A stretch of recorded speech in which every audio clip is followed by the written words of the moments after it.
जय हिंद साथियों। आज हम लोग एक ऐसे मुद्दे की बात करेंगे जो हमारे देश की आज की समस्या नहीं बल्कि बहुत पुरानी समस्या है।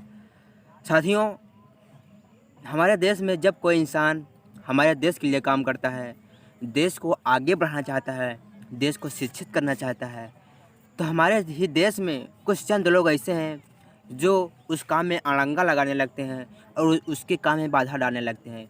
साथियों, कुछ ऐसा हुआ, एक ही टीचर है जो पूरे शिक्षा जगत में क्रांति ला दिया है जिसने। तो उस टीचर के बारे में, उस टीचर को परेशान करने के लिए कुछ लोग हैं जो उनकी जाति के बारे में पूछ रहे हैं, उनके धर्म के बारे में पूछ रहे हैं, उनका नाम क्या है इसके बारे में पूछ रहे हैं। साथियों, आज हम बात कर रहे हैं हम लोग खान सर के बारे में। साथियों, खान सर इतने पॉपुलर टीचर, इतने बेहतरीन अध्यापक शायद पूरी दुनिया में नहीं होंगे। जिस तरीके से उनके पढ़ाने का अंदाज़ है, किसी भी टॉपिक को जब वो पढ़ाने चल देते हैं ना, तो इतना आसान बना देते हैं, किसी भी व्यक्ति को समझने में इतना आसान हो जाता है कि वो फिर बाद में समझने लगता है कि इतना आसान था, बाद में क्यों समझ में नहीं आया। साथियों, मेन बात है कि हमारे देश की जो टीवी चैनल की जो मीडिया है, उसकी जो रैंकिंग है ना 142 180 देशों में, वो कुछ गलत नहीं है, ठीक है।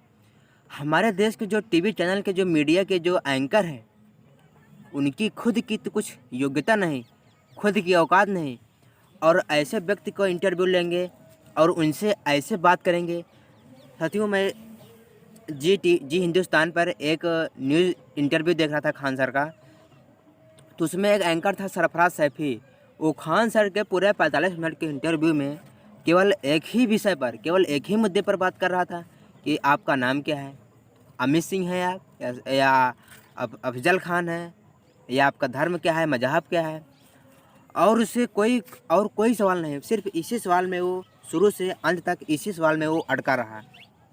आपको बता दें कि जो खान सर हैं, उनको 4 जून का उनका अमेरिका में एक भारतीयों के लिए एक लेक्चर होने वाला है, जिसमें खान सर ये बात बताएंगे कि जो अमेरिका में जो हिंदुस्तानी लोग रह रहे हैं, आपको पता होगा कि पिछले 8-10 सालों में बहुत सारे हिंदुस्तान के इंजीनियर, डॉक्टर वो अमेरिका में जाकर रह रहे हैं। तो खान सर 4 जून को उनसे इस बारे में बात करेंगे कि अपनी योग्यता से किस तरह से वो अपने देश की सेवा कर सकते हैं। भले वो यहाँ से हिंदुस्तान से अमेरिका में, यूएस, ब्रिटेन में जाकर रह रहे हैं, लेकिन फिर भी अपने देश को कैसे मदद कर सकते हैं, इस बारे में वो 4 जून को उनसे इंटरेक्ट करेंगे, उनसे बातचीत करेंगे।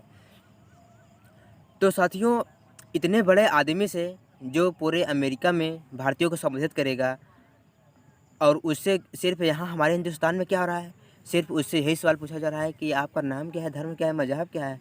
वाह, क्या दिन आ गए हैं यार। ऐसे ही होगा। आपने देखा होगा कि और जो देश हैं, जैसे अमेरिका है, यूएस है, ब्रिटेन है, वो सब इतना आगे कैसे बढ़ गए हैं। आखिर इसका कारण क्या है? क्योंकि वहाँ हमारे देश की तरह इतने मजहब नहीं है, इतने धर्म नहीं है, इस तरह से विवाद नहीं होता है।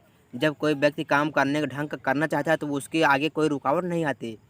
हमारे देश में जब कोई भी व्यक्ति कुछ ढंग का करने लगता है, चाहे वो अजय दीक्षित हो, चाहे नब्बे नारायण हो, नब्बे नारायण साहब, वो उनको जो एक बहुत ही बड़े साइंटिस्ट थे, उन्होंने जब देश के लिए सोचा, उनको ज़बरदस्ती उनको जेल में डाल दिया गया, उनके ऊपर मुकदमा चला दिया गया।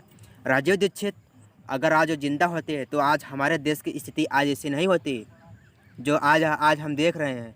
शायद आज हम कुछ और होते। तो साथियों, जब कोई भी व्यक्ति कुछ ढंग का करने लगता है ना, तो उसको उसके रास्ते में अड़ंगा लगाने वाले हमारे देश के ही लोग आगे आ जाते हैं। और किसी भी व्यक्ति की अहमियत हमें तब पता चलती है जब वो हमारे बीच नहीं रहता है। अब से विदा लेते हैं। जय हिंद।